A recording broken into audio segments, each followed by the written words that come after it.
लीला आती है। भगवान गैया चराने जाते हैं, दोपहर का समय, सब बैठते हैं, भोजन कर रहे हैं। तो श्री दामा काफी गरीब थे, तो वो जल्दी से खाने को कुछ लाते नहीं थे, वो केवल छाछ लाते थे।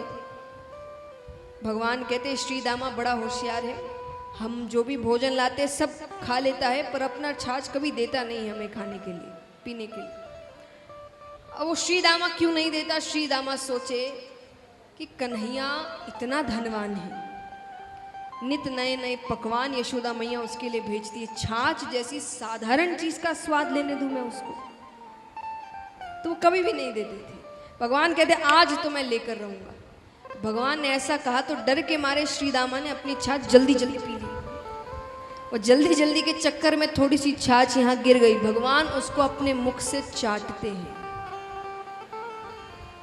ये दृश्य ब्रह्मा जी देखते हैं। ब्रह्मा जी ने कहा ये भगवान नहीं हो सकते, ग्वालों की जूठन खा रहे हैं। तो भोजन करने के बाद सब सो गए।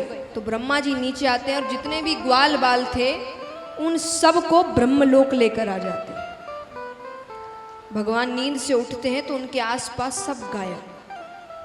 भगवान से क्या छिपा है? भगवान ने अपने ही अंश से उतने ही ग्वाल बाल फिर से प्रकट किए।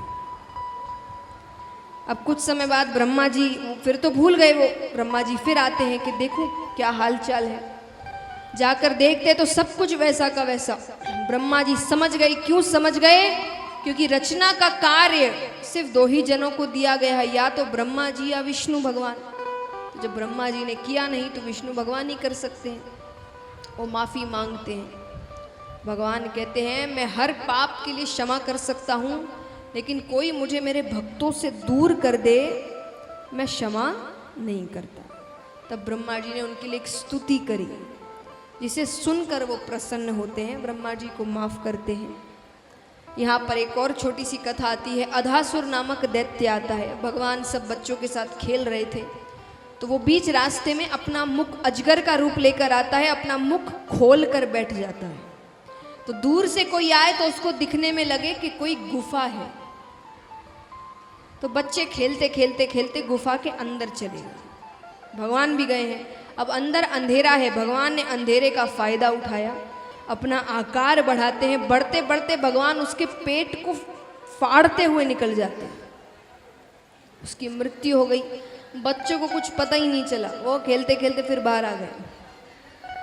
इस कथा से सीख मिलती है कि अधासुर यानी संसार, संसार में भगवान को लेकर जाओगे तो सुरक्षित वापस आ जाओगे, और अगर भगवान को बाहर छोड़कर जाओगे तो अधासुर अपना मुख बंद कर लेगा, फिर बाहर आना मुमकिन।